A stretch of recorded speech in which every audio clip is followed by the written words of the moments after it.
Tol, tol, wala ka bang nararamdamang kakaiba sa paligid? Nararamdaman na ano? Kanina ko pa kasi nararamdaman na para bang may sumusunod sa atin eh. Sus, guni-guni mo lang yon. Lagi naman tayong dumadaan dito. At ganyan din ang sinasabi mo kapag napapadaan tayo dito sa kakahuyan na to. Hindi tol eh. Iba talagang nararamdaman ko ngayon tol. Para bang may kasamang kilabot. Para bang may mga mata na nakatingin sa atin. Sus Mariosep naman tol oh. Hindi mo ba nakikita? Araw na araw oh. Ano bang nasa isip mo at nagkakaganyan ka? Pabihira ka naman oo. Hindi tol, maniwala ka. Iba talagang nararamdaman ko sa paligid natin. Kahit maliwanag pa ang sikat ng araw. Sira ulo ka talaga oo. Pati ako tinatakot mo eh. Alam mo kung minsan, ang takot, nasa isip lamang ng tao yan. Maliban na lang kung may mga hindi ka pa sinasabi sa akin tungkol sa baryong to. Ang tingirong albularyo lolo ko. Kaya alam ko ang panganib na naghihintay sa atin sa mga lugar na ganito katahimik at masukan lang ako yan. Yung tipo ba na bahagyang pasukin ng liwanag ng sikat ng araw? Ay nako, wag mo na kasing isipin ang itsura ng lugar. Tsaka, ang bigat ng dala natin oh. Mas lalong nakakapagod kung iisipin natin ang mga nakakatakot na bagay. Hindi tol eh. Seryoso talaga ako. Seryoso din naman ako, Randy. Tsaka, baka hayop lang naman ang nararamdaman mo sa paligid, ano? At sinusundan niya ang amoy ng dugo ng baboy. Ewan ko, tol. Palibasa kasi bingi ka eh. Kaya hindi mo naririnig ang kalos ko sa paligid eh. Hoy, hindi ako bingi, no? Naririnig ko rin yun.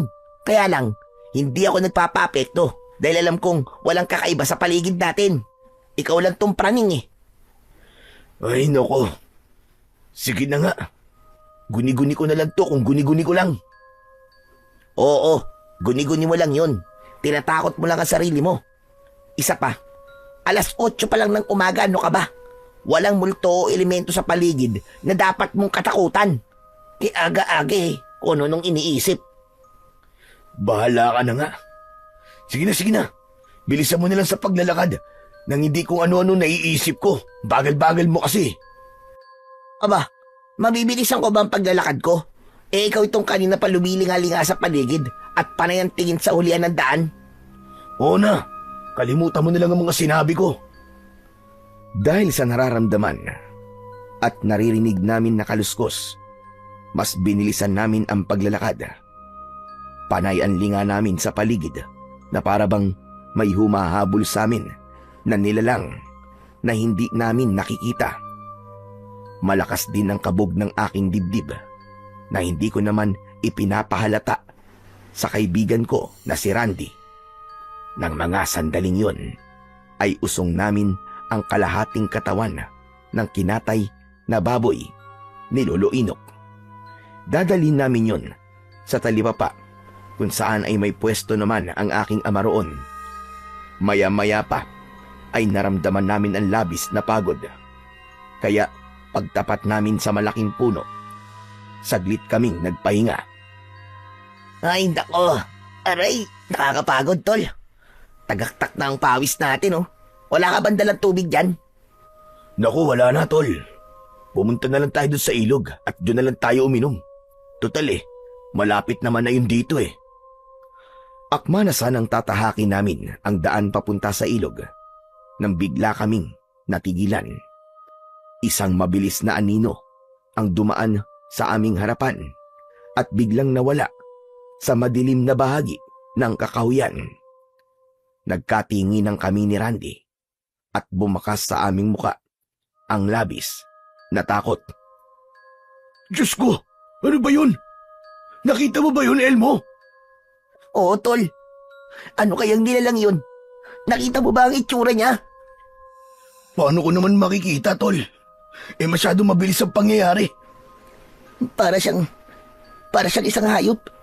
Isang mabangis na hayop na umaaligid sa atin. Baka andala natin ang pakay niya. Parang hindi lang siya isang mabangis na hayop na umaaligid sa atin, tol. Para bang... Basta, kakaiba ang hugis niya. Diyos ko, paano ba to? Tayo na nga. Huwag na tayo pumunta sa ilog. Pambihira naman, oo. Nakakatakot naman ang nilalang na yun. Siguro naman ngayon, naniniwala ka na sa mga sinasabi ko sa'yo kanina. Oo na, naniniwala na ako. Basta tumahimik ka lang dyan. Ang mabuti pa, umalis na tayo sa lugar na to. Halika na, bilisan na natin. Huwag ka na mag-alala, tol. Kung ano mang klaseng nilalang yun, hindi siya basta-basta makakalapit sa atin. Dahil sa aking proteksyon na tagsuri. Mabuti naman kung ganun. Sana pala, hindi na lang tayo dumaan dito. Saan naman tayo dadaan? Wala namang ibang daan, kundi sa kakahuyan lang na to. Isa pa, ngayon lang naman to nangyari sa atin, di ba? Kaya nga bigla tuloy ako natakot. Baka naman, may mga nilalang talaga na nagtatago sa kakahuyang to. Yan na nga ba ang sinasabi ko sa'yo kanina pa eh. Di naranasan mo na ngayon kung ano ang pakiramdam ng natatakot. Ay nako, pambihira. Akala ko pa naman matapang ka. Alam mo, walang matapang sa mga ganitong sitwasyon, ano? Ni wala nga tayong dalang itak na panlaban sa nilalang na yon. Hindi rin tayo makakalaban dahil may buwat tayo. Problema ba yun? Kung kinakailangan, walang masama na iwan ito dito. Hindi ko ipagpapalit ang buhay ko sa patay na katawan ng baboy na to, no?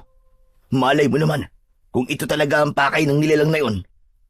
Sana nga, ito lang talaga ang pakay niya at hindi tayo. Malikot ang aming mga mata nang lumingalinga kami sa paligid. Kakaiba ang takot na nararamdaman ko ng mga sandaling yon. Muling nagpakita sa amin ang anino at sa bilis ng kanyang kilos ay hindi namin maitsurahan kung anong klaseng nilalang yon. Maya-maya pa ay mas lalo silang dumami habang nagpapalipat-lipat sa pagtatago sa likod ng mga puno na para bang sinasadya kaming lituhin. Tol, ano gagawin natin? Para bang naghahanap lang sila ng tiyempo para atakihin tayo. Nagkakamali ka, Elmo. Sa tingin ko, may dahilan kung bakit hindi sila nakakatagal sa iisang lugar. Malamang na napapaso sila sa sikat ng araw. Teka. Ano bang ibig mo sabihin? Hindi sila ordinaryong nilalang, tol. At batay sa nararamdaman ko sa aking tagsuri, kampon sila ng kadiliman na natutukso sa amoy ng dugo ng baboy. Pero hindi sila makalapit dahil sa aking proteksyon. Diyos ko naman, Randy, oh. Totoo ba ang sinasabi mo? Hindi ka ba nagbibiro? Mamaya nananakot ka lang. Di ako nagbibiro o nananakot. Nakikita mo ba ang palawit na maliit na bote sa kwintas ko? Oo. Wala. Teka, bakit kumukulong laman ng bote? Dahil hindi ito isang ordinaryong langis. Isa itong makapangyarihan na tagsuri sa nilalang na lumalapit sa atin. Nagbibigay ito ng babala kung anong klaseng nilalang ang nasa paligid. Ito rin ang dahilan kung bakit kanina ko pa nararamdaman ang kanilang presensya. Ano? Bakit ngayon mo lang ito sinasabi? Paano? Hindi ka naman naniniwala sa akin kanina, di ba? Oo na, tol. Hindi ko naman kasi alam na meron pala na masasamang elemento sa lugar na to eh.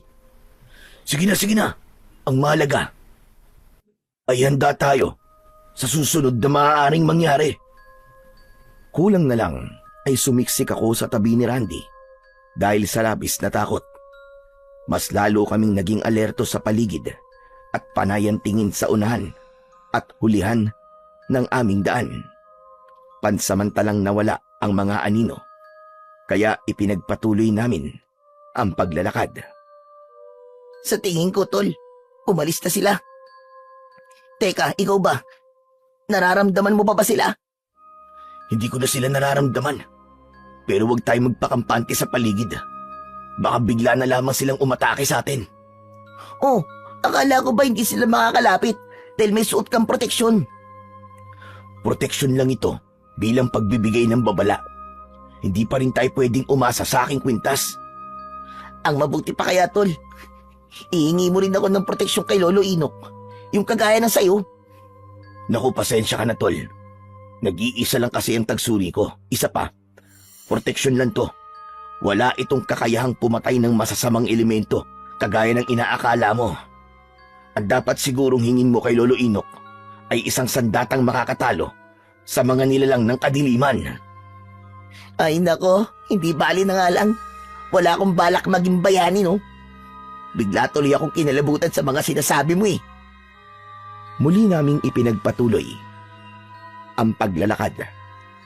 At habang tinatahak namin ang daan, ay bigla naming narinig ang huni ng isang kakaibang hayop. Nagkatinginan kami ni Randy dahil hindi kami pamilyar sa tunog. Naku, ek. Naririnig mo ba ang huni na yun, tol?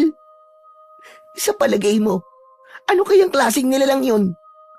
Hindi na ako mapalagay, tol. Bilisan mo na ang paglalakad. Sa tingin ko, aswang ang may-ari ng huni na yon. Bakit? May buntis na naman ba sa baryo natin? Aba malay ko, bakit akong tinatanong mo? Tsaka huwag ka munang maingay, pwede ba? Halos hindi na lumapat ang aming mga paa sa lupa. Hindi rin namin alintana ang pagod. Ang mahalaga, makaalis kami sa lugar na yon. Pero habang tumatagal, ay parami ng parami ang naririnig naming kaluskos sa paligid. Patuloy sila sa pagsunod. Pambihira naman oo. Ayaw nila tayong tantanan. Tol, ano nang gagawin natin? Ano pa nga bang gagawin natin? Kundi tumakbo. Takbo na, tol! Bigla na lang akong kinilabutan nang tumakbo ng mabilis si Randy.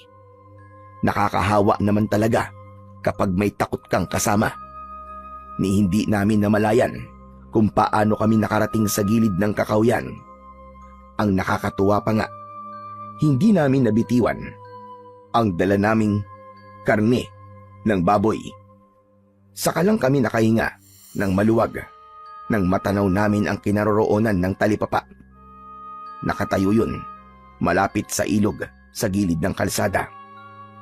Marami ng tao nang dumating kami roon. Kaya kahit papano, ay alam namin na hindi na kami hahabulin ng mga aswang. Pumilos kami na para bang walang nangyari. Inayos muna namin ang aming mga sarili bago kami lumapit sa aking ama na si Mang Damian. Seryoso siya na nakatingin sa aming dalawa ni Randy. Naku, lagot na. Mainit yata ang ulo ni Mang Damian, tol. Tumahimik ka nga. Palagi namang galit yan eh. Sigurado na magtatanong siya sa atin kung bakit tayo tinanghali. Basta ako, alalay mo lang ako ha. Wala akong kinalaman dyan. Labas ako sa sermon. Anong walang kinalaman? Kung hindi dyan sa mga nararamdaman mo sa paligid at sa bisa ng tagsuri mo, hindi tayo matatagalan, ano? Isa pa, ang magkaibigan, wala dapat iwanan. Kaya humanda ka. Humanda ka ng tumanggap ng sermon. Sus, tatay mo yan eh. Basta, labas ako dyan. Nang makalapit na kami sa kinaroroonan ni tatay, dumilim kagad ang kanyang muka dahil sa galit. Patay mali siya naman kami ni Randy na ipinatong ang katawan ng baboy sa lamesa. Isang malalim na buntong hininga ang narinig kong pinakawalan ng aking ama. Umatras kagad si Randy at iniwan ako sa harap ni tatay. Oh, mabuti naman at nakarating pa ang baboy na yan dito. Ilang beses ko ba sasabihin sa'yo na kailangang agahan mo ang pagdala rito? Tay, pasensya na po kayo. Inagahan ko naman po ang pagpunta sa bahay ni Lolo Inok, kaya lang natagalan po ang matanda sa pagkatay ng baboy. Dapat daw po kayo nagkatay dito kanina eh. Oo nga, pero nagpaalam ako sa kanya na aagahan kong pagpunta rito dahil marami pa akong aayusin. Kaya nga ibiniling ko sa'yo kanina na puntahan mo na maaga si Tatay Inok para maging alalay niya sa pagkatay ng baboy. Tay, pasensya na po kayo Akala ko po kasi madaling matatapos si Lolo Inok doon po sa pagkatay ng baboy Pasensya. Hindi mo ba naisip na mahalaga ang bawat oras? Siguro tanghali ka nang nagising kasi. Idinadahilan mo lang si Tatay Inok para makalusot ka. Naku tay, hindi po Maaga po talaga akong nagising. Maagang kalokohan mo. Eh bakit tinanghali kayo? Tignan mo nga oh. Ang dami ng tao. Mahaba na ang pila. Nako. Ewan ko na lang kapag naulit pa to. Humanda ka talaga sa akin, Elmo. Sinasabi ko sa'yo. Tay, tutulong na lang po ako sa pagtatadtad ng karne. Akma na sanang dadamputin ko ang itak para tulungan si tatay. Pero pinitik niya ng talim ang likod ng palad ko. Kaya nabawi ko ang aking kamay at gumuhit ang sakit noon. Saka ko lang naalala kung bakit niya ako sinaktan. Napatingin ako sa mukha ng aking ama. Sa pagkakataong yun ay mas lalong dumilim ang kanyang anyo dahil sa galit. Ay, pasensya na po kayo, Tay. Nakalimutan ko po na ayaw niyo po pala akong humawak ng itak. Huwag mong kalilimutan ang mga ibinibiling ko sa'yo nang hindi ka nasasaktan. Hindi kita kailangan dito, kaya makakauwi ka na. Sige na. Ang simple na nga lang ng ipinapagawa ko sa'yo kanina ay pumalpa ka pa. Ay nako, umalis ka na nga lang sa harapan ko at baka hindi pa kita matansya. Hindi agad ako nakakilos ng mga sandaling yon. Ni minsan ay hindi ko naramdaman ang pagmamahal ni tatay sa akin. Para bang kung ituring niya ako, ay parang hindi niya ako anak. Kung minsan, iniisip ko na baka sinisisi ako ni tatay sa pagkamatay ng aking ina dahil sa panganganak sa akin. Kaya siguro kahit kailan ay hindi siya naging magiliw sa pakikitungo sa akin. Maya-maya pa ay lumapit sa akin si Randy. Hinawakan niya ang braso ko. Tol, halika na.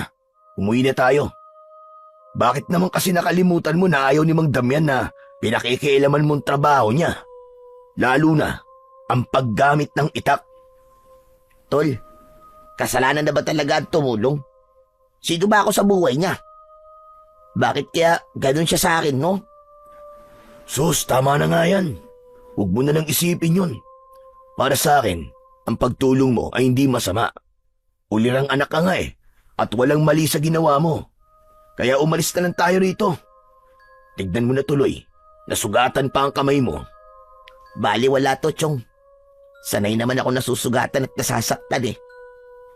Mas masakit yung ipinararamdam sa akin ni tatay na hindi ako mahalaga sa kanya. Na hindi mahalaga kung anong nararamdaman ko. Pakiramdam ko tuloy, Chong eh. Wala akong kwentang anak eh. Naku, ano ka ba naman, tol? Huwag mo ang sabihin yan. Malay mo naman, may ibang dahilan kung bakit nagkakaganyan si Mang Damian. Baka kailangan lang niya ng panahon para masabi niya sa'yo kung bakit ganyan ang pakikitungo niya sa'yo. Kaya huwag ka nang mag-isip. Ang mahalaga, ginagawa mo naman ang lahat, di ba? Napatungo na lamang ako ng mga sandaling yon habang naglalakad palayo sa talipapa. Madalas kaming hindi magkasundo ng aking ama, lalo na pagdating sa paggamit ng itak. Magmula nang umuwi kami sa baryo ni tatay, ay hindi niya na ako pinayagang humawak ng itak. At sa tuwing tinatanong ko siya kung bakit, ay wala naman siyang malinaw na paliwanag. Kaya hanggang ngayon, ay naguguluhan pa rin ako sa posibleng dahilan ni tatay. Maya-maya pa ay bigla akong pinigilan sa paglalakad ni Randy. Tumigil kami sa tapat ng malaking puno. Nang tumingin ako sa aking kaibigan, ay ininguso niya ang kinaroroonan ng talipapa, kung saan ay abala na si tatay sa pagtatadtad ng karne. Dito muna tayo, tol. Panoorin muna natin ang ginagawa ni Mang Damian. May gusto lang akong alamin. Bakit, Tol? Ano bang iniisip mo? Alam mo, tol, sa tingin ko, kailangan ni Mang Damian ng tulong. Sa haba ng pila, natitiyak ko na mapapagod siya. Isa pa, may napansin ako sa kanya kanina. Bumundol ang kaba sa aking dibdib nang tumingin ako sa aking kaibigan. Hinila ko muna siya papunta sa likod ng puno para doon pag-usapan kung ano ang napansin niya. Anong napansin mo, Randy? Mukha kasi siyang may sakit. Ha? Paano mo naman nasabi yun? Halika, pagmasdan mo ang kilos at itsura niya. Kanina pa kasi ako naguguluhan tsaka bigla akong kinabahan nang makita ko ang braso niya. Sumilip kami ni Randy mula sa likod ng puno at saka ko lang napansin na maputla nga ang labi ni tatay. Pinagpapawisan din ang kanyang noo. Napansin ko yun dahil sa madalas na pagpupunas niya ng panyo. Matamlay ang kanyang kilos na para bang wala sa trabaho ang kanyang isip. Madalas na isinasauli ng mga tao ang tinadtad nitong karne dahil hindi raw yun ang kanilang sinabi. Mga kilos na hindi ko agad napansin kanina. Pero ang mas ikinakabahala ko ay nang makita ko ang nakabenda na tela sa braso ni tatay. Hindi kasi kayang ikubli nun ang pamamaga ng kanyang braso. Ano tol? Ano sa tingin mo? Napansin mo na ba ang kanyang braso? Oo, tol. Sa tingin ko, malala ang sugat niya sa braso. Pareho tayo ng hinala. Tsaka yung benda niya sa braso, tol. 5 araw ko nang nakikita yun sa kanya. Baka naman dahil doon, kaya siya nagkakaganyan. Kailangan mo siyang tanungin. Kakaiba na kasi ang kinikilos niya Anong gagawin ko? Paano ko siya matutulungan? Ganito tol, may naisip na akong paraan. Ano kaya kung magbantay muna tayo rito para makita natin kung ano ang mga mangyayari sa kanya. Sa tingin ko kasi, konting-konti na lang, tutumba na siya Tama ka, tol. Kapag pinauwi ko si tatay, hindi naman siya makikinig sa akin Kaya magbabantay na lang tayo rito para hindi na ako mag-alala sa kanya. Matyaga kaming nagbantay ni Randy mula sa aming kinaroroonan. Kaya marami kaming napansin sa galaw ng mga taong naroroon. Mas marami ang lumalapit kay tatay para magpatadtad ng karne. Kahit sa iba naman sila bumili. Bukod pa ron, mababa ang halaga ng sinisingil ni tatay sa kanila. Sa tuwing natatapos si tatay sa kanyang ginagawa, napapansin ko na hinahawakan niya ang kanyang braso na para bang sumasakit yon. Kaya naman, ilang beses din akong nagtangka na lumapit sa kanya. Pero agad din akong pinipigilan ni Randy. Huwag muna tol, baka magalit si Mang Damian sa'yo Huwag mong kalimutan na matigas ang ulo ng iyong ama. Kaya wala ka rin magagawa para pigilan siya sa pagtatrabaho. Pero kailangan niya muna magpahinga, tol. Baka pinipilit lang niya na magtrabaho Ganyan talaga ang isang ama. Kahit masama na ang pakiramdam, tuloy pa rin siya sa pagtatrabaho. Basta para sa kanyang pamilya. Tumigil lang kami sa pag-uusap ni Randy nang biglang dumating si Kapitan Santiago. Kasama niya ang kanyang 2 tanod na may bitbit na 2 basket. At mula sa aming kinatatayuan ay dinig namin ang pinag-uusapan ni Tatay at Kapitan. Magandang araw naman sa'yo, Damian. Meron ka na ba nung order ko kahapon? Oh, kayo pala, Kapitan Santiago. Saglit lang at ihahanda ko pa. Para yatang konti lang ang karne ng baboy mo ngayon, Damian. Oo, Kapitan. Konti lang ang kinuha ng anak ko kay Tatay Inok Isa lang yata ang nabili niyang baboy sa kabilang baryo. Pero sapat naman siguro to sa pagdadalhan mo. Oo, pero sana mas marami pang karne ng baboy ang ihanda mo para sa akin. Mahirap na kapag kinulang Teka, para yatang masama ang pakiramdam mo, Damian. Tama kayo, Kapitan. Parang mabigat nga ang katawan ko ngayon. Baka tapusin ko lang itong tinatagtad ko at uuwi na muna ako. Tamang-tama. Papakyawin ko na yan. Ipagtagtad mo na lang ako. Saka yung dati na kinukuha ko sa'yo, hiwain mo ng manipis ang laman. Gustong-gusto kasi nila ang ganda ng pagkakahiwa mo. Siya nga pala, Kapag nakakuha ko ng baboy sa kabilang baryo, ikaw ang pagkakatayin ko nun. Ayos lang ba yun? Para naman, may dagdag na income ka. Naku, maraming salamat sa iyo, Kapitan. Walang anuman yun, Damian. Kailangan nating magtulungan. Tsaka, tulong ko na rin ito kay Tatay Enoch para mapanatili ang katahimikan sa mga nasasakupan ko. Kaya nga, kung wala ka rin naman, ay di namin mapapanatili ang kayusan sa baryo natin. Sana nga, tuloy-tuloy na ito. Kung gusto mong walang mangyaring masama, suportahan ang kanilang mga pangangailangan upang hindi sila gumawa ng krimen dahil sa labis na gutom. Yun naman siguro talaga ang responsibilidad ng isang nanunungkulan sa baryo. Katulad ko, bilang isang kapitan ng baryo natin, tungkulin ko na pangalagaan ng lahat ng mga taong nakatira rito upang mapanatili ang kaligtasan natin. Pero kung minsan, naiisip ko, para bang mali ng ginagawa natin? Kasi, tinuturuan natin silang maging tamad. Bakit? Meron bang ibang paraan para mapanatili ang katahimikan? Kapag hindi natin sila tinulungan, maraming buhay ang masisira at maganganib. 10 taon ko na itong ginagawa. Ganon din ang mga naunang kapitan sa akin. Kaya wala akong magagawa kundi ang sumunod sa nakasanayan. Ay nako, kung alam lang nila, nakakapagod din ang ganitong trabaho.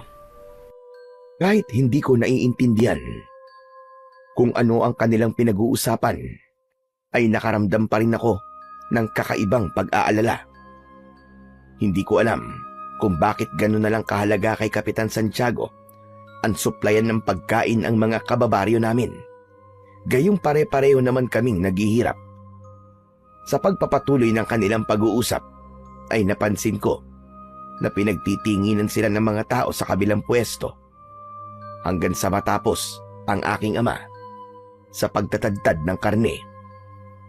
Oh, eto, Kapitan. Ayos na karne. Maraming salamat. Saka mo na lang akong bayaran. Masama na kasi ang pakiramdam ko. Parang gusto ko nang umuwi. Nako, babayaran kita ng sapat sa mga binili ko. Huwag ka mag-alala. Naiintindihan ko na gusto mo rin tumulong, pero sa tingin ko, mas kailangan mo ng pera pambili ng gamot. Sana'y umuwi ka na at magpahinga. O eto, dinagdagan ko na yan para kung may iba ka pang bibilin, ay mabibili mo pa. Unahin mo muna ang kalusugan mo. Huwag puro trabaho. Salamat po, Kapitan. Ayos lang yun. Teka, hindi ba't meron kang binatilyong anak? Bakit hindi mo siya turuan?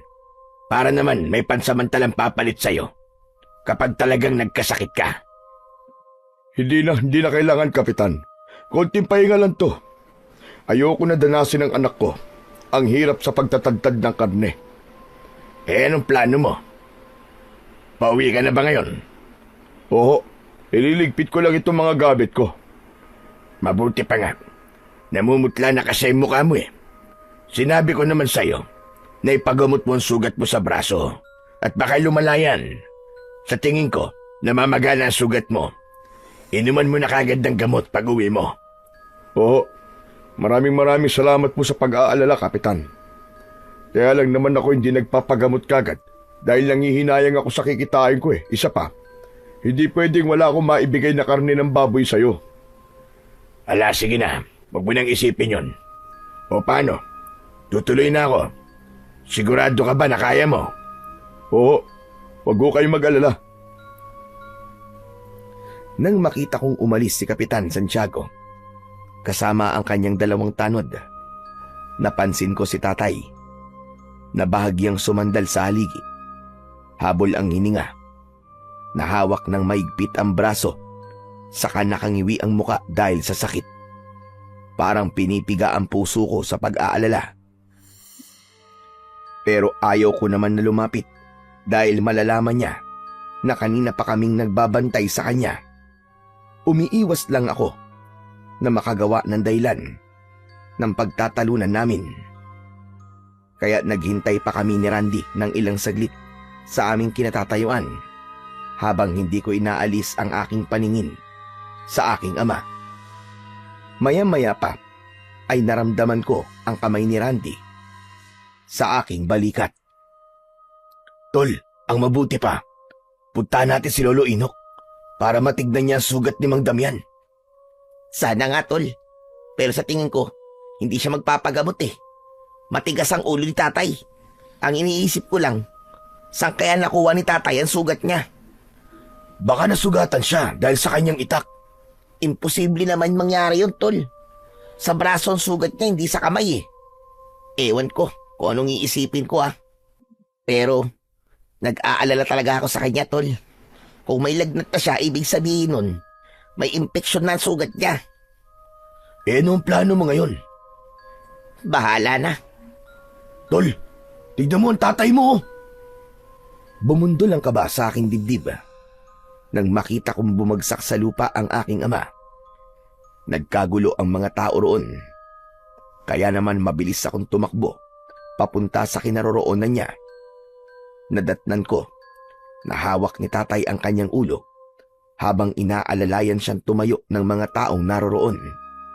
Pagkatapos ay umupo si tatay sa bangko na kahoy.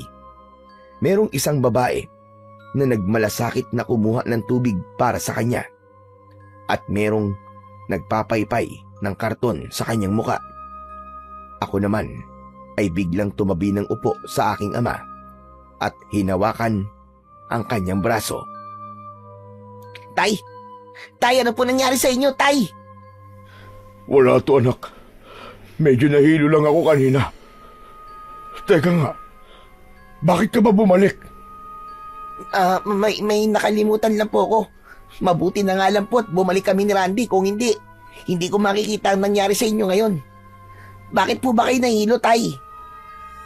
Dahil siguro sa init ng panahon. Sige na, ayos na ako. Umuwi na kayo. Magliligpit lang ako ng mga gamit pagkatapos. Uuwi na rin ako. Hindi tay, hindi po kita iiwan dito. Ako na rin po magliligpit sa gamit nyo. Sasamahan ko na po kayo sa pag-uwi. Tsaka tay, yung braso nyo po, may sugat po ba yan? Baka kasi dahil po dyan, kaya po kayo nahilo kanina. Isa pa, mataas na rin po ang lagnat nyo tayo. Kaya kailangan nyo po munang magpahinga. Ayos lang ako, sige na. Hayaan mo na ako rito. Mang Damian, huwag na po matigas ang ulo nyo. Sumama na po kayo sa amin sa pag-uwi. At hayaan nyo na po kami magligpit sa mga gamit nyo. Isa pa, mas maganda po siguro kung magpapagamot din po kayo kay Lolo Inok para mabigyan po kayo ng gamot para sa sugat nyo. Maraming salamat, Randy, sa pag-aalala. Pero wag mo kong alalahanin. Pagod lang to, tsaka ang sugat ko sa braso. Maliit lang to at malayo naman to sa bituka. Hindi po ako naniniwalang maliit lang po ang sugat nyo sa braso, tay. Hindi po kayo lalagnatin kung walang impeksyon at pamamaga ang sugat nyo. Kaya tara na po. Balikan na lang po natin ang mga gamit nyo rito. Ang mahalaga po ay maipagamot kagad kayo kay Lolo Inok. Teka. Baka naman mawala ang gamit ko rito, anak. Kami na po ang bahala dyan ni Randy, tay. Halita po kayo. Aalalayan po namin kayo maglakad. Pero, Huwag na po kayong tumutol, Mang Damian. Isipin niyo po muna ang kalagayan nyo, pati ang anak nyo na nag-aalala sa inyo. Iba na po kasi ang kulay ng braso nyo eh. Sa tingin ko po, malala na po ang sugat nyo. Kaya halika na po, umalis na po tayo rito. Wala nang ang nagawa si tatay. Nang hawakan namin siya si tigkabilaan niyang braso, inalalayan namin siyang maglakad, kaya't naramdaman namin ang panginginig ng kanyang katawan dahil sa taas ng kanyang lagnat. Nagkatinginan kami ni Randy. Pareho kaming nag-alala sa kalagayan ng aking ama. Idagdag pa ang panganib natid ng kakahuyan na dadaanan namin. Pareho kaming walang imik ni Randy dahil pinakikiramdaman namin ang paligid. Mabilis din ang tibok ng aking dibdib dahil sa nararamdaman na takot. Pakiramdam ko, hindi na ako humihinga ng mga sandaling yon hanggang sa bigla kong naalala ang tungkol sa sugat ni tatay. Teka, tay. Saan niyo po ba nakuha ang sugat niyo sa braso? Bakit hinintay niyo pa po na lumala po at magkasakit kayo? Naglalakad ako rito nang biglang lumipad ang isang manok. Putak siya ng putak. Pero nagulat ako nang bigla niya akong tinuka sa braso. Matagal ko bago natanggal ang pagkakabaon ng kanyang tuka sa aking laman. Para bang sinisip-sip niyang dugo sa aking sugat. Pero maliit lang naman yun kaya hindi ko pinansin. Ngunit habang tumatagal, palaki ng palaki ang sugat ko na para bang naguhukay pa ilalim. Kasunod ng paglapad ng aking sugat. Hanggang sa yun na nga, nakaramdam na ako ng pagkahilo at pabalik-balik na lagnat. Tay, hindi niyo po dapat nahinintay na lumala Dapat sa una pa lang, nagpagamot na po kayo. Masyado kasi ako nangihinayang sa kikitain ko, anak. Kaya nakalimutan ko ng sarili ko. Mang Damian, dapat po, unahin niyo po palagi ang kalusugan niyo bago po ang trabaho. Mabuti na lang po. At pumayag na po kayo magpagamot, Tay. Dahil hindi ko na talaga kaya ang sakit. Tsaka mabuti na yung makita ito ni Tatay Inok. Nung isang araw pa niya ito gustong makita Balak niyang gamutin, subalit tumanggi ako. Dapat po, nakinig po kayo sa kanya at agad na nagpagamot. Mas mahirap po kapag lumala na. Kaya nga hindi ko naisip na lalala ng ganito ang sugat ko. Dahil hindi ko pa rin nararamdaman noon ng sakit. Pero yan, Tay, tignan niyo po ang nangyari. Naging malala po ang sugat niyo. Sa unang pagkakataon, ay nag-usap kami ni Tatay na hindi nagtatalo. Maya-maya pa ay narating namin ang bahay ni Lolo Inok. Nadatnan namin siya na nagbibilad ng mga halamang gamot. Nang makita niya kaming tumigil sa kanyang ginagawa, bumakas sa kanyang muka ang pagtataka. Nang makalapit kami sa kanya, ay si Randy na ang nakipag-usap sa matanda. Lolo Inok, may lagnat po si Mang Damian. Kailangan niya po ng tulong niyo. Diyos ko po, nilalagnat ba ka mo? Aba, baka dahil yun sa sugat niya sa braso. Hala, sige, pumasok na muna kayo sa loob ng bahay at maghahanda lang ako ng mga gamot para sa kanya. Agad na tumalikod sa amin si Lolo Inok na nagmamadali sa pagkuha ng mga gamot. Kaming tatlo naman ay pumasok sa loob ng bahay ng matanda. Inalalayan namin si Tatay na umupo sa bangko. Saka siya nangihinang sumandal sa upuan, habang si Randy naman ay nagpaalam sa amin at pumasok sa loob ng kusina. Pagbalik niya ay may dala na siyang palangganang may malinis na tubig. Inilapag niya yon sa ibabaw ng lamesa paharap kay Tatay. Pagkatapos ay naghanda siya ng malinis na tela. Wala pa ba si Lolo Inok? Ang tagal naman niya. Teka, Mang Damian, konting tiis lang po Maya-maya lang, baka dumating na rin po si Lolo Inok. Tol, ano kaya kung punta mo na si Lolo Inok? Baka kailangan niya ng tulong Akma na sanang lalabas ng bahay si Randy. Nang bumukas naman ang pinto, pumasok si Lolo Inok na merong dala na iba't ibang klaseng halamang gamot. Inilatag niya yon sa ibabaw ng lamesa. Hala, sige na, Elmo. Tanggalin mo na ang benda sa sugat ni Damian. Opo, Lolo Inok. Lumapit ako kay Tatay habang nananatili itong nakapikit. Sinimulan ko nang tanggalin ang benda sa kanyang braso. Halos dumikit na yon sa sugat niya. Nanginginig ang aking kamay nang tumambad sa aking paningin ang nangingitim at nagnanaknak na sugat ng aking ama. Bigla akong kinalabutan nang maamoy ko ang nabubulok na laman sa sugat ni Tatay. Nag-alala akong napatingin sa muka nang natitigilan na si Lolo Inok. Ganon din si Randy na nanlalaki ang mga mata dahil sa sugat. Ang matanda ang hindi nakatiis sa nakitang itsura ng sugat ni Tatay. Abay, Diyos ko, mahabagin langit na biyan. Bakit mo naman pinalalaan sugat mo na ganito?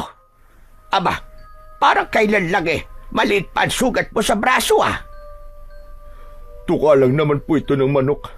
Kaya hindi ko po ito pinansin. Yun po palang pagkakamali ko. Ang hindi pagtuunan ng pansin ang maliit na sugat na yun. Tatay Inok, kaya niyo pa po bang gamutin ang sugat ko? Abay, oo naman. Kaya lang, hindi magiging madali. Medyo matatagalan dahil malaki na ang sugat mo. Namamagana po kasi ang sugat niyo, Mandamyan. Kung tukalan po yan ng manok, bakit naman po nagkaganyan? Hindi ko rin alam, Randy. Hindi ko alam kung bakit humantong sa ganito. Imposible naman po na may kabandagang manok na umatake sa inyo, Tay. Kaya ano po kayang dahilan at parang hindi naghihilom po ang sugat nyo? Sa tingin ko, hindi isang ordinaryong manok ang tumuka sa braso mo, Damian. Randy, iho, pahiram nga sandali ng tagsuri mo. Bakit, Lolo Inok? Ano pong gagawin niyo sa kwintas ko? Ilalapit ko sa sugat ni Damian para masigurado ko kung tama ang aking hinala. Hinubad ni Randy ang suot niyang kwintas at ibinigay yon kay Lolo Inok. Ang tagsuri na hawak ng matanda ay may palawit na maliit na bote at may laman yon na langis. Sinipat yon ni Lolo Inok saka inilapit sa sugat ni Tatay. Nanlaki ang mga mata namin nang makita ang malakas na paggulo nito. Dahil doon, bumakas ang pag-aalala sa aming anyo. Maging si Tatay ay napaunat sa kanyang pagkakaupo. Pabira! Huwag niyong sabihin na ang manok na umatake sa akin ay isang kampo ng kadiliman. Tama ka. Hindi ka nagkakamali, Damian. Sila nga iyon. Pero ang buong akala ko po ay hindi na sila manggagambala. Yun din ang akala ko. Kaya malaking palaisipan sa akin gayon kung bakit sila umatake sa iyo. Tay, Lolo Inok, ano po bang pinag-uusapan nyo? Ang manok na umatake sa iyong ama ay isang aswang na itik. Dahil doon, ang laway niya ay unti-unting kumakain sa laman ng sugat ng iyong ama. Kaya kapag hindi napigilan ng pagkalat ng lason, mahawa siya o di kaya naman, hahabulin siya ng mga aswang para patayin at kainin ang kanyang laman loob. Ang sugat niya ang magsisilbing tatak ng mga aswang para sundan si Damian. At hindi na siya tatantala ng mga aswang. Ano pong gagawin natin ngayon para hindi po mahawa si Tatay sa pagiging aswang?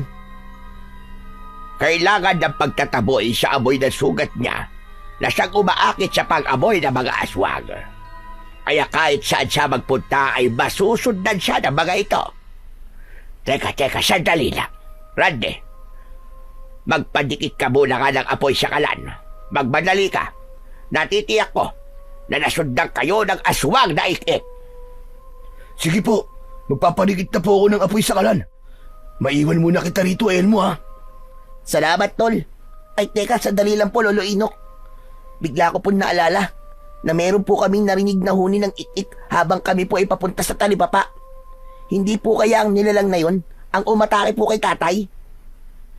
Posible. Sapagkat sinusundan nila ang kahit na anong malangsa na maaamoy nila. Hindi ba't may dala kayong baboy kanina? Opo, marahil po ay dahil nga po doon sa baboy. Kung ganun po, ano po ba talaga ang kakayahan ng mga aswang na ik-ik? Bakit hanggang ngayon ay wala pa rin ginagawa ang kapitan natin para sila ay patayin? Hindi yun magiging madali, Elmo. Dahil ang mga aswang na ik-ik ay may kakayahang mag-anyong manok sa gabi at tao naman sa araw. May kakayahan din sila na magpalit-palit ng anyo. Depende sa kanilang gusto. Kaya mahirap silang mapuksa. Kung ganun po, kailangan po pala nating maghanda. Tama ka. Kailangan maging alerto tayo sa ating paligid dahil hindi natin alam kung kailan sila aatake. Pero sa ngayon, kailangan muna natin magmadali. Dapat malagyan kagad ng gamot na sugat ni Damian bago pa umabot sa kanyang utak ang impeksyon ng laso ng aswang. Dahil kapag umabot yon sa kanyang ulo, hindi niya na tayo makikilala at papatay na siya ng papatay para lamang mabuhay. Dahil sa aking narinig, ay bigla akong nag-alala at natakot para sa aking ama. Hindi na rin nakapagsalita si tatay dahil maging siya ay nagulat din sa mga sinabi ni Lolo Inok. Maya-maya pa ay sinimulan ng matanda ang panggagamot. Tumulong na rin ako sa pagdidikdik ng mga dahon. Saka kinatasyon at pinatakan ang sugat ni tatay. Napasigaw siya sa labis na sakit. Tiisin mo lang ang sakit, Damian! Tiisin mo! Ano po ba kailangan kong gawin? Pagkatapos nito, napakakirot. Iwasan mo munang lumabas ng bahay hanggat hindi pa magaling ang sugat mo. Kailangan mo munang magpahinga sa trabaho. Dahil kung hindi, baka lumala pa ito. Tay, makinig po kayo sa sinasabi ni Lolo Inok ha. Buhay niyo na po ang nakataya rito. Pero, paano naman ang pwesto ko sa palengke? Hindi pwedeng tumigil ako sa pagtatrabaho eh. Mas lalong lalala ang sitwasyon. Alam mo naman, kung anong ibig ko sabihin, di ba, Tatay Inok? Pasensya ka na, Damian. Pero wala nang ibang paraan. Sa pagkakataong ito, buhay mo naman ang mahalaga. Huwag kang mag-alala. Ako na ang bahala sa pwesto mo. Tay, ako po muna kaya ang pansamantalang pumalit sa inyo. Sayang naman po ang kakayahan ko. Hindi. Hindi ako makakapayag. Wala kang ibang gagawin, Elmo, kundi ang manatili sa bahay. Alam mo naman, di ba, na ayaw kung makikita kitang humahawak ng itak. Bakit nga po, Tay? Bigyan niyo nga po ako ng magandang dahilan kung bakit ayaw niyo po akong gumamit ng itak. Dati naman po ay pwede, di ba? Bakit ngayon hindi na pwede? Dati yon. Basta-basta. Sundin mo na lang ang inuutos ko sa'yo. Hala, sige na. Naiintindihan ko kung bakit ayaw mong humawak ng itak ang anak mo si Elmo. Pero sa ngayon, sundin mo rin ang sinasabi ko sa'yo, Damian. Huwag ka munang magtrabaho alang-alang sa kalagayan mo. Hala, sige na. Tapusin na natin ang gamutan na ito. Sa pagpapatuloy ng panggagamot ni Lolo Inok sa sugat ng aking ama, bumalik naman si Randy at sinabi nito na nakapagpabaga na ito ng apoy. Agad na inihanda ng matanda ang bao at naglagay ng baga sa loob nun. Ikinalat niya ang usok sa paligid ng bahay, maging sa palibot ng kinatatayuan ng aking ama. Butil-butil ang pawis niya sa noo, kaya kahit papano ay nawala ang kanyang lagnat. Tapos na akong gamutin ka, Damian. Umuwi ka na at magpahinga. Ay, teka, siya nga pala. Inumin mo muna ang katas ng sambong para mabawasan ang pananakit ng sugat mo. Hanggat maaari, huwag ka munang lalabas ng bahay mo, ha? Natitiyak ko, nasusundan ka ng mga ik-ik at baka tuluyan ka pang mapahamak. Makinig ka sana sa mga sinasabi ko at huwag mo nang paiiralin ang katigasan ng ulo mo. Sige po. Maraming salamat po sa tulong niyo sa akin, Tatay Inok. Wala yon. Huwag mo nang alalahanin yon. Hala, sige na, Elmo, iho. Samahan mo na ang ama mo at umuwi na kayo. Lo, sasama po muna ako sa kanila. Ikaw ang bahala, Randy. Basta't huwag ka magpapagabi sa daan. At teka, siya nga pala. Heto na ang tagsuri mo. Isuot mo ulit sa leg mo. Ingatan mo ang kwintas na po. Sige na. Iatid mo na sila Damian at Elmo. Opo, iingatan ko po ito. Sige po, Lolo Inok. Tutuloy na po kami. Maraming salamat po sa inyo. Sige, mag-iingat kayo. Sa paglabas namin ng bahay, ay nakita ko na inihagis ni Lolo Inok ang bao sa labas ng kanilang tahanan. Saka nag-antandang krus bago pumasok sa loob ng kanilang bahay. Habang inaalalayan namin si tatay sa paglalakad, ay napansin ko na tahimik ito at malalim ang iniisip. Tay, bakit po parang wala po kayong kibo? Iniisip ko lang kung paano na tayo kapag tumigil na ako sa trabaho. Ay nako, tatay talaga oh. Kayo lang naman po ang ayaw sa gusto kong mangyari. Kung tutusin, tay, kaya ko naman pong gawin ang trabaho nyo eh. Siya nga naman, Mang Damian. Si Elmo na lang po ang makakatulong sa inyo. Kahit na, basta ayaw ko pa rin. Hindi na baling magdildil kami ng asin. Huwag lang humawak ng itak si Elmo. Kahit tutol ang aking ama, sa gusto kong mangyari, ay naisip ko na ipagpatuloy ang trabaho na maiiwan niya. Kailangan ko lang kausapin si Lolo Inok para matulungan si tatay. Palihim kaming nagkatinginan ni Randy. Pagkalipas ng kalahating oras na paglalakad, sa wakas, narating na rin namin ang aming tahanan. Sige na, iwan niyo na ako dito. Kaya ko na maglakad papasok sa loob ng aking kwarto. Kailangan niyo nang balikan ng mga gamit ko sa talipapa. Naalala ko pala na baka mawala ang itak ko sa aking pwesto. Kung kaya niyo na po, aalis na po kami, Mang Damian. Sige na Randy. Maraming salamat sa iyo ha. Sige po, sasamahan ko po si Elmo. Mag-iingat kayo. Lalo na. At kanina pala meron na sa inyong sumusunod na aswang na ik-ik. Bilisan niyong maglakad para hindi kayo abutan ng dilim sa daan. Ay, sigurado po ba kayo na kaya niyo po mag-isa? Oo na, sige na. Kailangan ko na rin magpahinga. Mag-iingat kayo. Hinintay namin na pumasok sa loob ng bahay si tatay. Bago kami umalis ng kaibigan kong si Randy, nagmamadali naman kami sa paglalakad upang makabalik kami bago dumilim. Habang tinatahak namin ang daan, ay biglang nagtanong sa akin si Randy. O ano, tol? Ano ng plano mo ngayon? Kanina kasi, napansin ko na para bang may gumugulo sa isip mo eh. Tama ka, tol. Marami talagang tumatakbo sa isip ko. Sa palagay ko, may kinatatakutan at iniiwasan si tatay. May malalim na dahilan kung bakit ayaw niya akong pumalit sa kanya. At yun ang aking aalamin.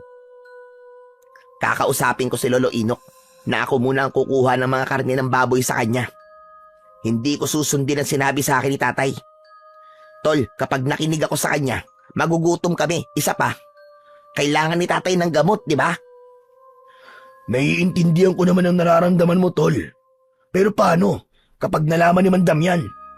Bala na. Sa ako na lang iisipin yun. Kapag nabuking na niya. Pambihira, talagang matigas ang ulo mo. Gumagawa ka lang ng dahilan para magalit si Mang Damian sa'yo. Parehas kayong matigas ang ulo. Mag-ama nga kayo. Tol, kilala mo ako. Hindi ako matatahimik hanggat hindi ko nalalaman ang dahilan kung bakit ayaw ni tatay na humawak ako ng itak. Ay nako, bahala ka na nga sa gusto mo. Basta ako, hindi ako nagkulang ng pagpapaalala sa'yo ha. Pero naisip mo ba si Lolo Inok? Paano kung madamay siya? O di kaya naman, baka hindi rin siya pumayag sa gusto mong mangyari, di ba? Kaya nga tol, kakausapin ko siya eh. Tsaka gagawin ko to para kay tatay. Alam ko na papayag si Lolo Inok. Sige, bahala ka tol. Huwag mo sanang kalimutan na delikadong sitwasyon natin ngayon. Lalo na at unti-unti nang lumilitaw ang masasamang nilalang sa lugar na to. Isang malalim na buntong hininga ang pinakawalan ko ng mga sandaling yon. Pagkalipas ng ilang minutong paglalakad, ay narating na namin ang talipapa. Nagulat kami nang madatnan namin doon si Kapitan Santiago. Para bang hinahanap niya si tatay. Kapitan! Kapitan Santiago! Ano pong ginagawa niyo rito? Teka, si Damian, kumusta na siya? Ayos lang ba siya? Nakauwi na ba? Opo, umuwi na po si tatay. Masama po kasi ang pakiramdam niya kanina eh. Konting pahinga lang po ang kailangan niya. Nako, nakauwi na pala siya. Paano kaya ito? Kapitan, ano po ba ang laman ng basket na yan? Kasi nakalimutan ni Damian na iwain ng manipis ang laman ng baboy. Para sana maayos ko maparte sa mga bibigyan ko nito. Kaya lang, paano ba yan? Nakauwi na pala siya.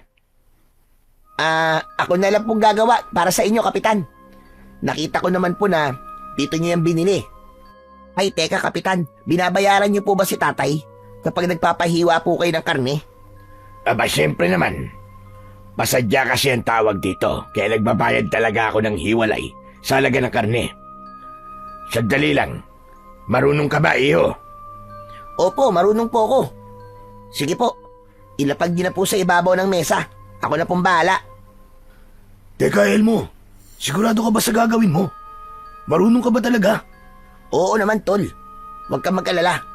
Marunong ako. Bumakas ang pag-aalala sa muka ng aking kaibigan. Yung kasi ang unang pagkakataon na makikita niya akong gumamit ng itak. Sinimulan ko na ang paglalatag ng karne sa sangkalan na kahoy habang pinapanood ako ni na Kapitan Santiago at ng kaibigan kong si Randy. Hinaplos ko muna ang laman ng baboy.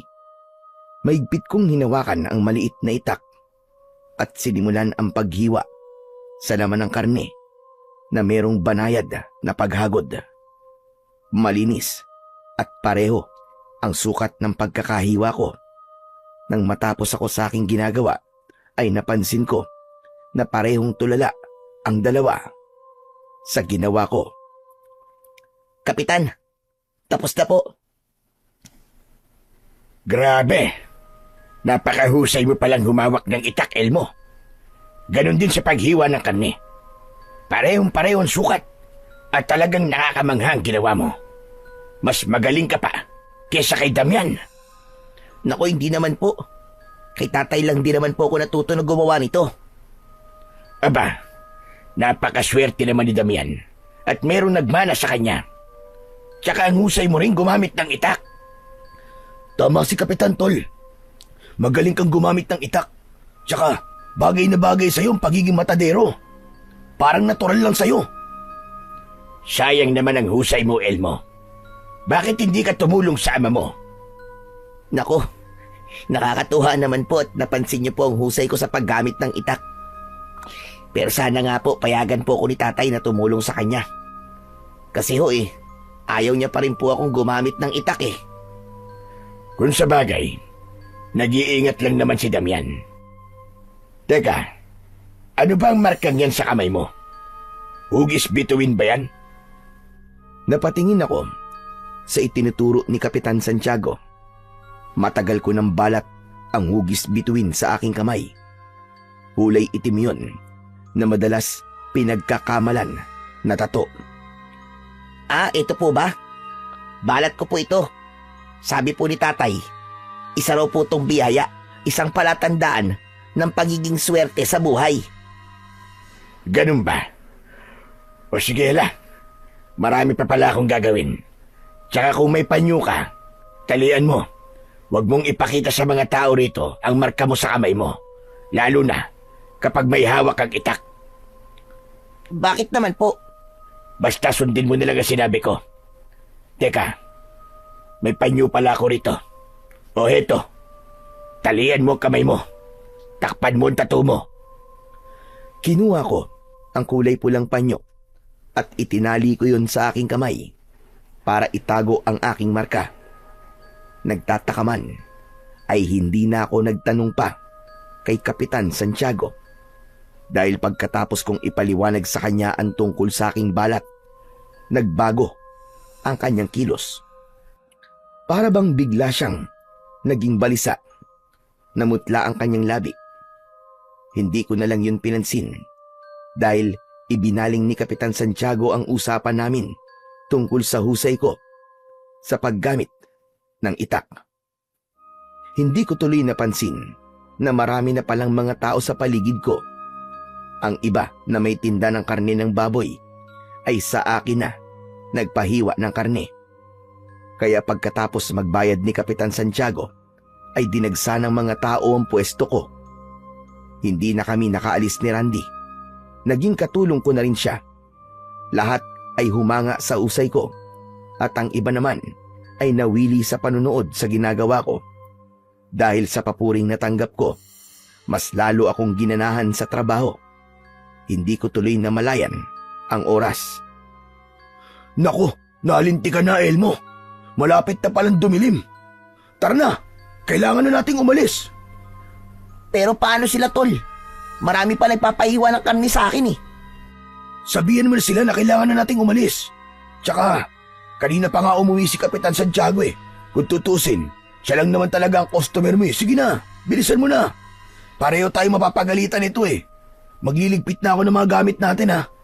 Bahala ka nang magpaalam sa kanila. Marami ang umalma. Nang isa-isang dinampot ni Randy ang mga gamit namin para ilagay sa basket. Dahil ayon sa kanila, ay kanina pa raw sila naghihintay. Naku, pasensya na po talaga kayo ha. Pero malayo pa po kasi ang uuwian namin eh. Baka abutin po kami ng dilim sa daan. Sa ibang araw na lang po ulit kayo magpatagtad ng karne sa akin. Pambira, ano bang problema nila? Bakit pinipilit ka nilang hiwain ang binili nilang karne ng baboy? Ang dapat dyan, kung saan nila binili yung baboy, dapat dun din sila magpatagtad ng karne. Hayaan mo na, Randy. Ngayon lang kasi sila nakakita ng mahusay na kagaya ko eh. Sus, nakuha mo pang magyabang ha. Kaya nagagalit sa'yo ang ibang matadero eh. Dahil inaagawan mo sila ng suki. Ay naku, pambihira naman oo. Wala akong inaagaw sa kanila aba. Hindi ko nakasalanan na mas pulido akong gumawa kaysa sa kanila. Sige na, tama ka na. Tapos ko nang iligpit ang mga gamit. Kaya naman umalis na tayo. Teka, ako na lang ang magdadala sa itak ni tatay. Ikaw na lang ang sasangkalan. Aba, dadalin ko ba itong sangkalan? Pambihira eh, ang bigat-bigat nito ah. Sige na. Ikaw naman oh, dami mo namang reklamo. Tutulong ka na rin lang naman. Abay, lubos-lubosin mo na. Halika na, nagmamadali ka, di ba? Wala nang nagawa si Randy nang hilahin ko siya paalis sa lugar na yon. Pumasok kami sa kakawian at mabilis na naglakad habang palingalinga kami sa paligid. Tol, hanggang ngayon, hindi pa rin ako makapaniwala na mahusay ka palang gumamit ng itak. Alam mo, napapaisip tuloy ako eh. Bakit kaya ayaw ni Mandam yan na paggamitin ka ng itak sa kabila ng kausayan mo? Para talagang bigla akong naintriga sa dahilan ni Mandam yan eh. Kaya nga, yan ang malaking katanungan sa isip ko, tol eh. Ilang taong ka ba nang matutong gumamit ng itak? Para kasing sanay na sanay ka sa paghiwa at pagtagtad ng mga karne. 10 taong gulang pa lang ako nun nang matuto akong gumamit ng itak at maghiwa ng mga karne. Hanggang sa sumali ako sa iba't ibang klaseng patimpalak na may kinalaman sa paghihiwa ng karne. Pero yun nga, nung lumipat kami rito sa lugar na to, nagbago ang lahat at kahit kailan, hindi niya na ako pinahawak ng itak. Grabe naman. Bakit kaya no? Sayang naman ang talento mo kung pinagbabawalan ka sa paggamit ng itak. Grabe, ang labo naman ni Madam yan. Tol, sinubukan mo na bang tanungin si Madam yan kung bakit niya ginagawa yon? Nako, maraming beses na tol, pero palagi siyang nagagalit sa akin kapag nagtatanong ako. Naisip ko nga, baka ayaw lang talaga ni tatay na masapawang ko siya o matalo sa pagiging mahusay na matadero. Ano ba yun? Ang babaw naman ng dahilan ng tatay mo, tol. Ay nako, hindi ko na alam kung anong iisipin ko. Pero ang mahalaga sa ngayon, may pera na akong pambili ng gamot ni tatay. Teka, sandali lang, tol. Naalala mo ba naging reaksyon ni Kapitan Santiago nang makita niyang balat mo sa kamay? Bakit kaya biglang nagbago ang kilos niya kanina, no? Oo nga tol, napansin ko rin yun. Isa pa, gusto niyang itago itong marka sa kamay ko. Bakit kaya no? Hindi kaya may ibang ibig sabihin ng marka mo? Kaya ganun na lang ang pag-aalala ni Kapitan Santiago? Abay malay ko, para sa akin balat lang naman to eh. Wala itong ibang ibig sabihin. Kung sa bagay, kung ano-ano na lang yata ang napapansin natin dahil siguro sa mga nalaman natin kanina kay Lolo Inok. Ay nako, magmula nang marinig ko ang tungkol sa mga aswang na ik-ik, palagi na lang akong kinakabahan. Teka, tol. Naririnig mo ba ang kaluskos sa paligid? Pambihira, yan ka na naman eh. Teka, oo nga no. Mukhang meron na naman tayong mga kasagupa. Ayan na naman sila. Ang mga nilalang na sumusunod sa atin. Masama to. Malakas sa mga aswang kapag nag-aagaw na ang dilim at liwanag. Anong gagawin natin, tol? Pakiramdaman nating mabuti ang paligid natin. Basta, diretso lang tayo sa paglalakad. Maging alerto tayo. Ang itak mo, bunutin mo na sa kaluban para maging handa ka sa pag-atake nila. Ako naman, lintik. Sangkala lang itong dala ko eh. Pambihira. Ang pangit naman na sandata nito. Puro ka naman kalokohan eh. Tara na, maglakad na tayo. At baka naman nagkakamali lang tayo sa nararamdaman natin sa paligid. Pigil ko ang aking hininga nang maglakad kami ng mabilis ni Randy. Panay din ang linga namin sa paligid. Nang maramdaman ni Randy ang paggulo ng suot niyang tagsuri, ipinakita niya yun sa akin bilang pagbibigay ng babala para sa iba yung pag-iingat namin. Maya-maya pa ay narinig namin ang huni ng aswang na ik-ik. Nagkatinginan kami ni Randy at naging alerto sa paligid. Naku, Diyos ko po. Mukhang napapalibutan na tayo ng mga aswang na ik-ik. Anong gagawin natin, tol? Huwag na lang tayo magpalata na natatakot tayo sa kanila. Mas lumakas ang kanilang paghuni. Diyos ko, sana hindi tayo mapahamak. Hanggang ngayon, hindi pa rin ako makapaniwalang may mga aswang sa baryo natin. Pareho lang naman tayo ng nararamdaman eh. Matagal na akong nakatira dito. Pero kahit kailan, hindi pa ako nakakita ng aswang na ik-ik. Ngayon lang sila naging agresibo. Ngayon lang sila lumitaw. At sabi kasi sa akin ni Lolo Inok, ang mga aswang na ik-ik daw ay hindi naman daw totoong nananakit. Nananakit lang daw sila kapag nakakakita ng panganib. Yung tipong may makita silang tao na may banta ng panganib sa kanilang buhay. Saka lang daw sila umaatake. Ano ka mo, panganib? Teka, sinasabi mo ba na isa sa atin ang may dalang panganib sa kanilang buhay? Oo, tol. Posibleng ganun nga. Batay lang naman yun sa madalas kong naririnig na kwento mula kay Lolo Inok eh. Pero wala naman tayong ginagawang masama sa kanila, di ba? Oo nga. Kaya mabuti pa. Tuloy lang tayo sa paglalakad. Magkunwari tayong walang napapansin. Magsasalita pa sana ako nang mula sa unahan ng aming daan ay lumitaw ang isang kulay itim na manok. Makintab ang kanyang balahibo, ngunit ang kanyang mga mata ay talaga namang mapupula. Napaatras kami ng hakbang, pero meron pa palang mga nilalang sa aming likuran. Napabilis ang aming paglinga sa paligid at naghanap kami ng pwede naming madaanan para kami ay tumakas. Itinutok namin ni Randy ang hawak naming itak at sangkalan. Sige, huwag kayong lalapit. Kundi, papatayin namin kayo. Tol, papalapit na sila sa atin.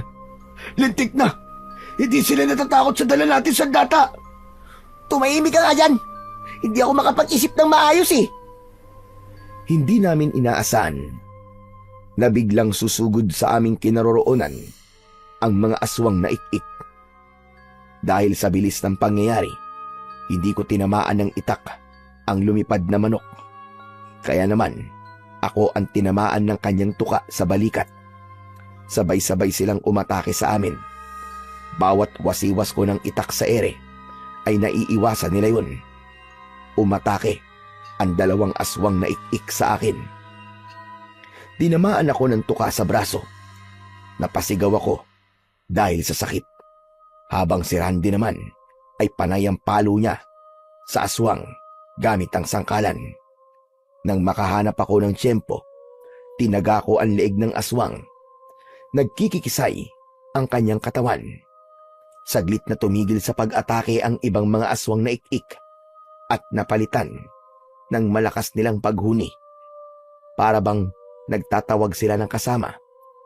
Biglang sumakit ang sugat ko sa braso. Para bang konektado yon sa ingay na nililika ng mga aswang. Mas lalo akong namilipit sa labis na sakit. Tol, may tama ako. Napakasakit. Aray, hindi ko matiis. Kayanin mo, tol. Ako rin naman may tama rin ako eh. Kailangan natin umuwi sa bahay ni Lolo Inok. Teka sandali. Para sa kaya ang ginagawa nila? Naku, Diyos ko po. Unti-unti silang lumalaki na halos kasinlaki na ng tao. Wala nang ibang paraan kundi ang tumakbo. Randy, sandali. Hintayin mo ako. Bilisan mo, hinahabol nila tayo. Halos hindi na lumapat ang mga paa namin sa lupa dahil sa pagmamadali. Paglingon ko ay unti-unti silang nadadagdagan at tuloy ang paghabol sa amin. Ngunit bigla kaming tumigil sa pagtakbo nang harangan kami ng mga aswang na ik-ik sa unahan ng aming daan. Paano na? Ano nang gagawin natin, tol? Wala nang ibang paraan kundi ang lumaban para sa buhay natin. Bahala na. Kaya natin to. Patay na akong patay. Sabay-sabay silang umatake sa amin ni Randy. Sinalubong ko naman sila ng taga. Bawat wasiwas ko ng itak ay sinisigurado ko na tatamaan ko sila ng talim. Bumagsak sila sa lupa at dahil dun, mas lalo silang nagalit. Sa pag-atake nila sa akin ng tuka, tinamaan ako sa pulsuhan kaya nabitiwan ko ang itak. Hindi pa sila nasiyahan. Nag-agawan sila sa pagtuka sa aking binti. Si Randy naman ay bumagsak sa lupa at ginamit ang kamao laban sa mga aswang na umaatake sa kanya.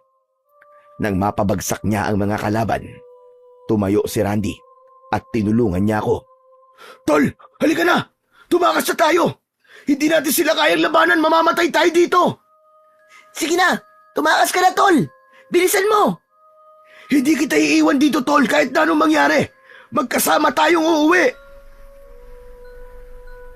Halos buhatin ako ni Randy, makatakas lang sa mga aswang na ik-ik. Hanggang sa biglang sumulpot si Lolo Inok. May dala siyang langis na iwiniwisik niya sa mga aswang. Kasunod, ang pagsaboy niya ng maraming asin. Nang umusok ang kanilang katawan, ay kumaripa sila ng takbo dahil sa labis na takot. Halina kayo! Magmadali kayo! Sa bahay tayo pumunta!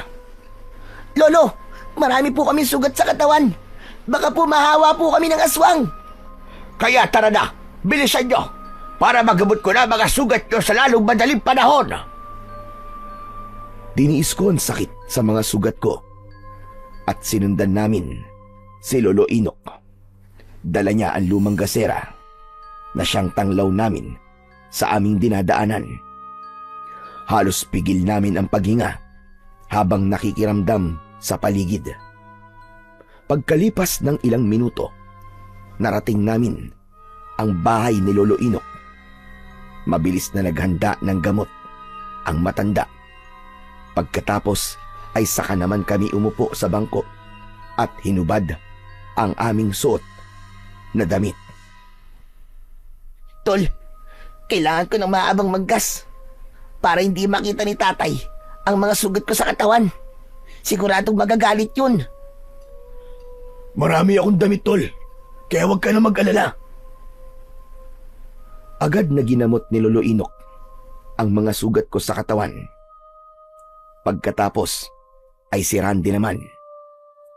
Nang makapagpahinga kami, ay hindi na ako nakatiis na hindi kausapin ang matandang si Lolo Inok tungkol sa mga aswang na umatake sa amin.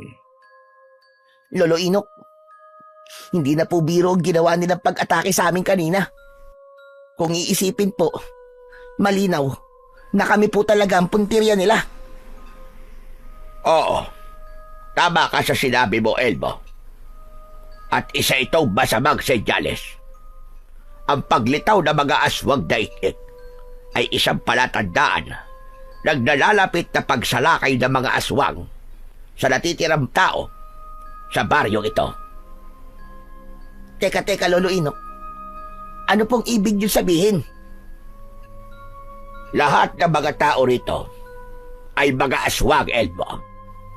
Kami lang ang tao rito dahil kaya namin protektahan ang aming mga sarili. Dumating na ang kinatatakutan namin ni Damian. Ang hindi na sila masuportahan sa pagkain at hindi namin sila mapigilang kumain ng tao. Ano po? Kayo po nagsusuporta ng pagkain sa mga aswang? Tama ba pagkakarinig ko? Nanlaki ang mga mata ko sa aking mga narinig mula kay Lolo Inok. Hindi ako makapaniwala na ang lahat ng mga tao sa baryo na yun ay mga aswang na ik-ik. Tama ang narinig mo, Elmo. Kaming tatlo ni na Kapitan Santiago at Damian ang magkakatulong para mapanatili ang pananahimik ng mga aswang na ik-ik. Kinailangan namin suportahan ang kanilang pagkain para hindi sila pumatay ng mga tao. Sinisikap namin na ituring silang mga normal na nilalang. Kaya lang, pagkatapos ng mga nangyari kay Damian, natakot ako dahil isa yung palatandaan na hindi na kami ligtas sa lugar na ito. Lolo Inok, sabihin niyo nga po, pati po ba ang mga tao sa talipapa? Aswang din sila? Tama ka. Lahat sila ay mga aswang. Ang marka sa iyong kamay ay isang tatak ng isang mandirigmang lalaban sa kanila. At mas lalo silang nagkagulo. Naghumawa ka ng itak. Tama ba? Gumamit ka ng itak kanina. Opo. At nakita rin po ni Kapitan Santiago ang balat ko sa aking kamay. Ano po bang meron sa markang ito? Kapag nakita yan ng aswang, habang may hawak ka ng itak, malalaman nila na ikaw ang hinirang at nakatakdang papatay sa kanilang lahi. At kapag nangyari yon, papatayin ka nila at yun din ang magiging hudyat ng kanilang pagsalakay. Iyon ang dahilan kung bakit ayaw na ayaw ni Damian na makita kang gumagamit ng itak. Natatakot siya na baka mapahamak ka. Ayaw niyang harapin mo ang nakatakda para sa iyo. Hindi ko lang yun sinasabi sa iyo, iyo. Dahil si Damian ang may higit na karapatan para magpaliwanag doon sa iyo. Lolo, kung nakita po ni Kapitan Santiago ang balat sa kamay ni Elmo, marahil ay pinaghahandaan na po niya ang napipintong pagsalakay ng mga aswang. Maaari, iyo. Dahil yun ang aming napagkasunduan. Diyos ko, nasa panganib po tayong lahat. At ngayon na wala na nagsusuplay ng pagkain sa mga aswang, siguradong maghahanap na po sila ng tao para kainin. Pagkatapos, maghahasik na sila ng lagim. At tayo ang una nilang sasalakayin. Delikado tayo. Teka. May iba pa po bang paraan para mapigilan sila, Lolo Inok? Oh, meron, Elmo. Teka, sandali lang, Tol. Ano bang ibig mo sabihin? Tol, kung matatakot tayo sa kanila at susuporta ng kanilang pagkain habang buhay tayo magiging alipin ng mga aswang, aba, hindi pwede yun. Kung ako po ang hinirang napapatay sa kanila, gagawin ko ang lahat para lang mapigilan sila at mapatay. Saglit na natigilan si Lolo Inok at napatingin sa aking muka. Ganon din si Randy.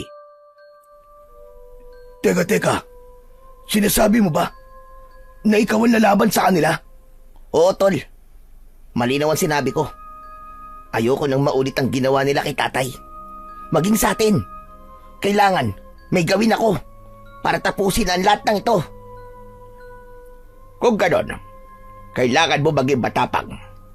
Yan ang gagamitin mong lakas para makuha mo ang sandata sa kamay ng tagapagbantay, ang mahiwagang Jungle Bolo.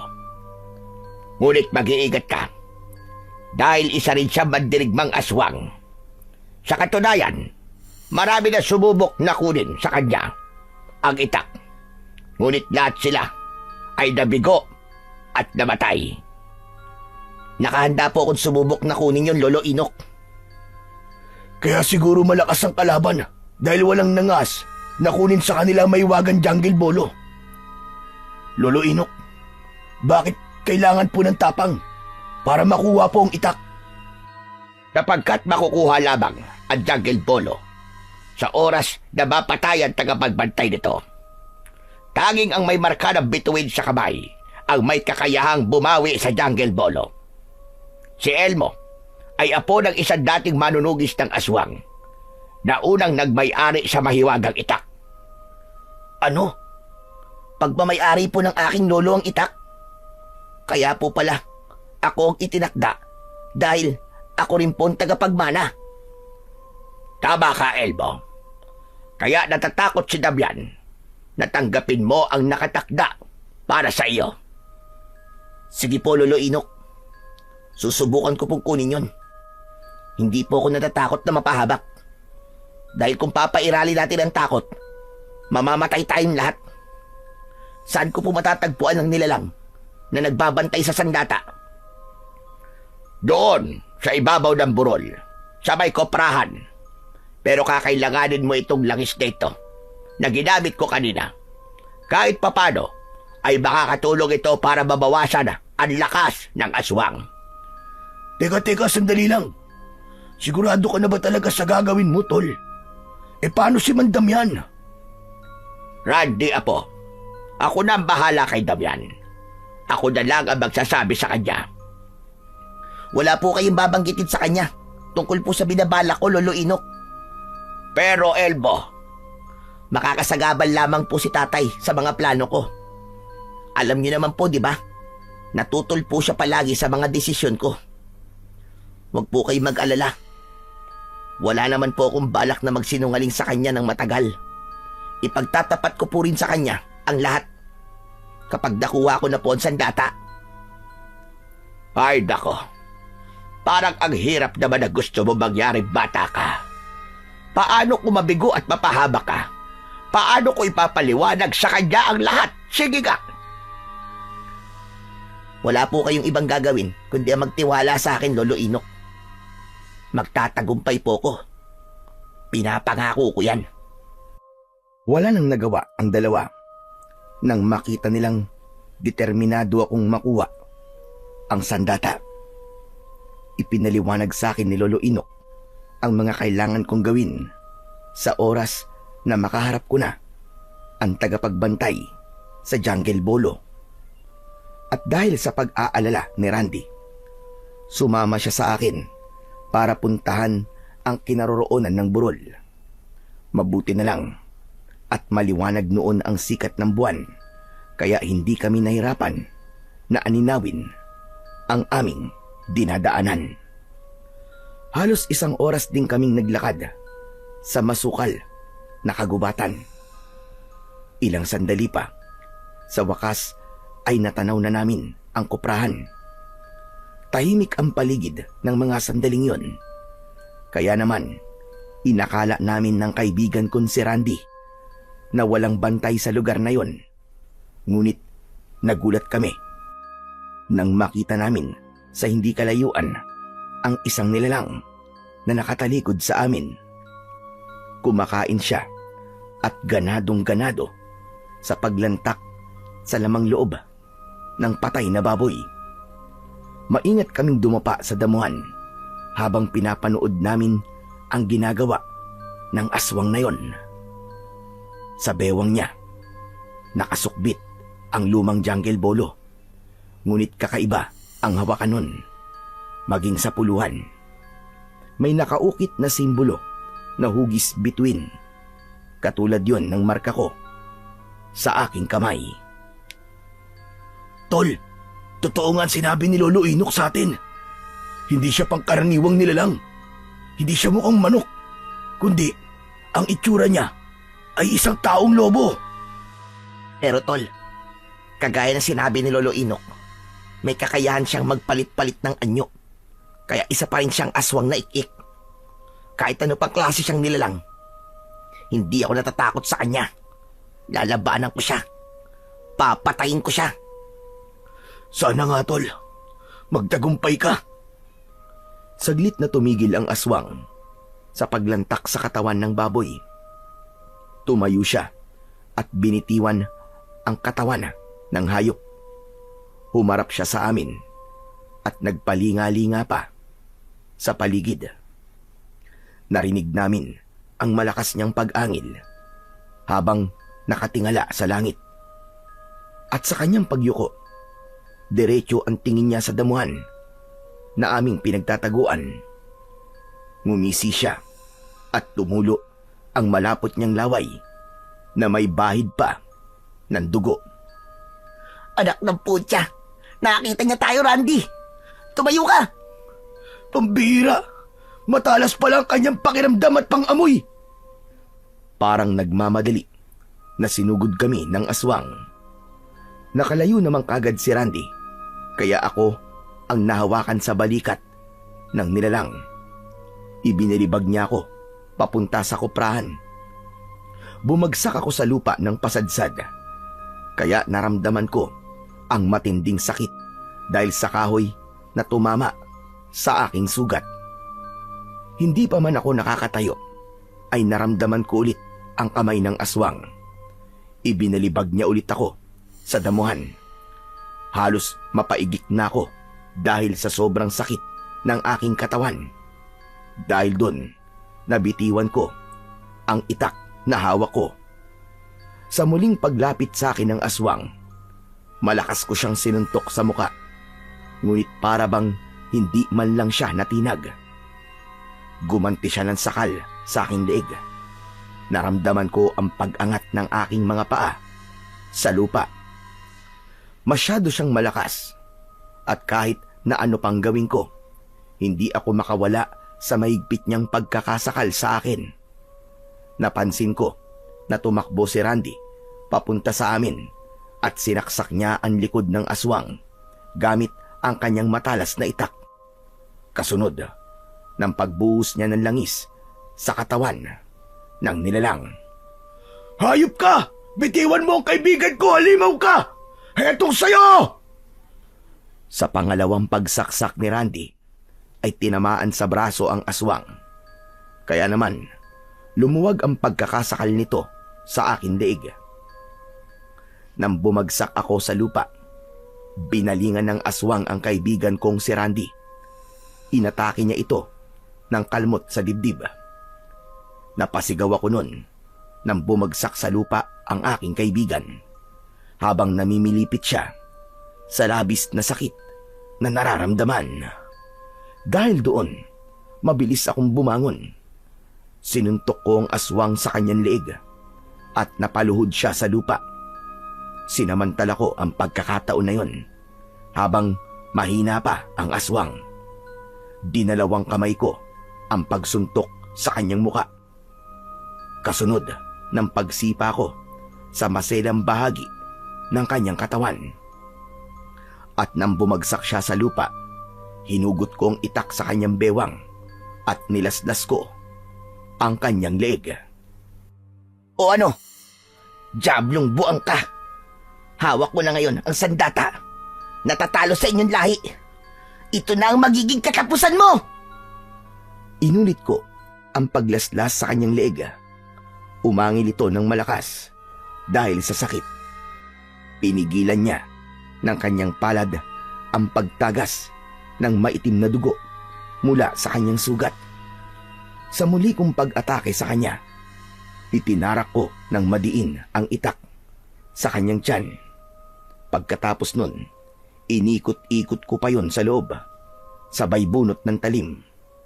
Umikot ako ng mabilis at pinugutan ko siya ng ulo. Nagkikikisay ang kanyang katawan habang tumatalsik ang kanyang maitim na dugo sa lupa hanggang sa lumiyab ang kanyang katawan at nasunog kasama ang kaluban ng itak.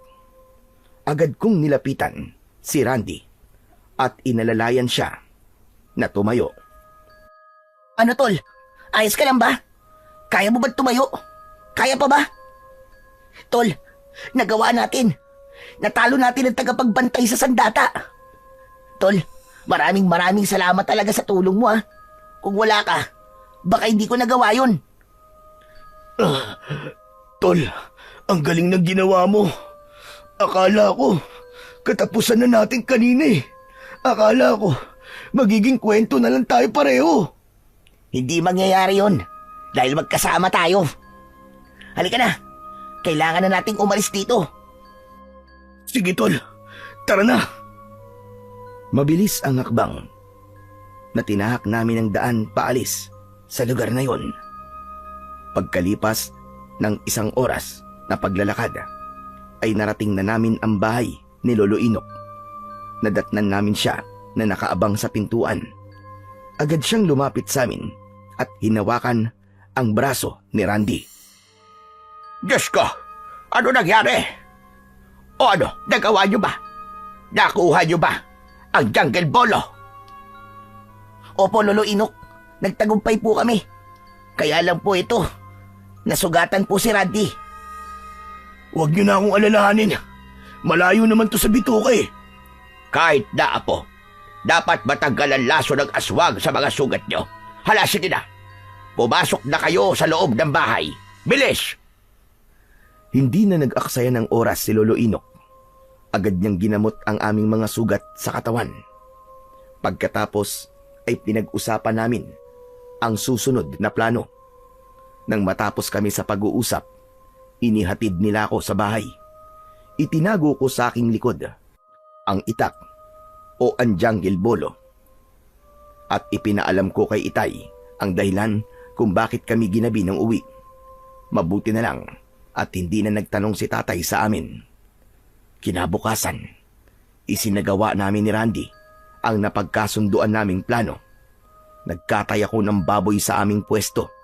Pagkatapos ay inialok ko yun sa mga tao dahil palihim akong nagmatsyag at pinag-aralan ang kanilang mga kilos. Hindi ko namalayan ng oras at madilim na pala ang paligid. Maya-maya pa ay dumating si Kapitan Santiago. Nakasuot siya ng jacket at may hawak na posporo. Wala siyang dalang basket. Pambihira. Talagang wala kang takot sa maaaring mangyari ano? Inilantad mo na ang marka sa iyong kamay. Huwag na po kayo magkunwari. Alam ko na po ang ginagawa niyo, Kapitan. Hindi po ako natatakot sa mga aswang. Sa tono ng pananalita mo, para bang kaya mong labanan ng mga aswang? Opo, Kapitan. Hindi ako duwag na kagaya niyo. Sinusuportahan niyo po ng pagkain ang mga aswang para mabuhay kayo. Wala kayong ipinagkaiba sa kampo ng kadiliman. Kung makapagsalita ka, para namang may ginagawa ka, para patahimikin ang baryong ito. May gagawin pa lang, Kapitan. Akala ko pa naman, ang sinasabi mong katahimikan ay gawa sa sarili mong pagsisikap. Yung pala, sinusuportahan niyo pa ang kalokohan ng mga aswang na ik-ik. At dahil dun, muntik na pong mapahamak si Tatay. Hindi mo alam ang sinasabi mo. Hindi porket nakuha mo ang sandata, ay malakas ka na. Kapag napansin nila ang itak at ang marka sa kamay mo, yan na rin ang magiging katapusan mo. Huli na, Kapitan. Nakita na po nila ang marka ko sa aking kamay. Pati na rin po ang itak. At ngayon, nakahanda na po ako para harapin at labanan silang lahat. Magsasalita pa sana ako nang bigla na lamang dumating si Tatay. Nanlamig ang aking buong katawan nang makita ko ang kanyang anyo. Galit na galit siya at namumula ang kanyang mga mata. Sinasabi ko na nga ba't nagsisinungaling ka sa akin eh? Itinuloy mo pa rin ang balak mo. Kinasabot mo pa si Tatay Inok. Tay, patawarin niyo po ako kung nagsinungaling ako sa inyo. Pero alam ko na po ang totoo. Alam ko na ang panganib na dala ng mga tao rito. Lintik na. Itigil mo na ito. Umuwi ka na sa bahay. Hindi po, Tay. Sa pagkakataong ito, hindi ako magiging duwag na kagaya ninyo. Patutunayan ko po na kaya ko silang labanan. At hindi kailangan suportahan ang kanilang pagkain. Mag-iingat ka sa mga sinasabi mo, bata. Hindi kami duwag. Gumawa lang kami ng paraan para mabuhay.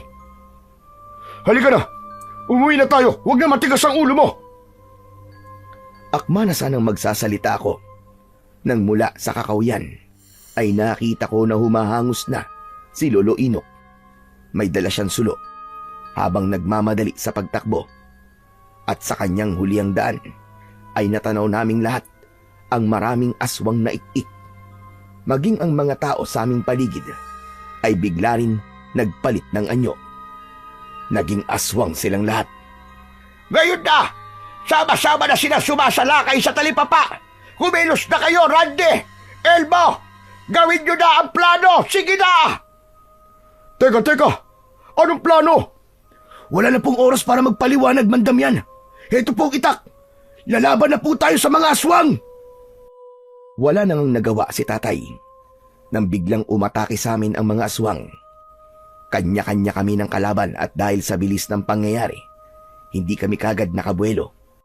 Dahilan upang matalo kami sa unang sagupaan. Pakiramdam ko ng gabing yon ay katapusan na naming lahat. Dahil para silang hindi nauubos, kaya ako na ang kumilos at humarap sa kanila. Inatake ko sila ng pasalubong. Pinagtatataga ko ang kanilang leeg. Tigi-isang bigwas ko lang ng itak ay agad silang napupugutan ng ulo. Bumagsak sila sa lupa habang nagkikikisay ang katawan. Nasunog sila at kumalat ang abo nila sa lupa.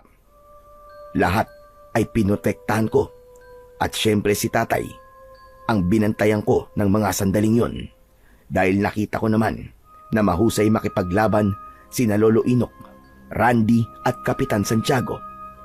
Akala ko tapos na ang laban pero nagkamali ako. Mula sa kakawyan, nakita ko ang mga nakahanay na tao. Sabay-sabay din silang nagpalit ng anyo bilang aswang na ik-ik. Yan ang nga ba ang sinasabi ko? Pinakailaman niyo ang plano ko. Hindi, Kapitan. Dahil kung magtatagal pa tayo sa pagpaplano, mauunahan nila tayo at baka tayo naman ang mamatay.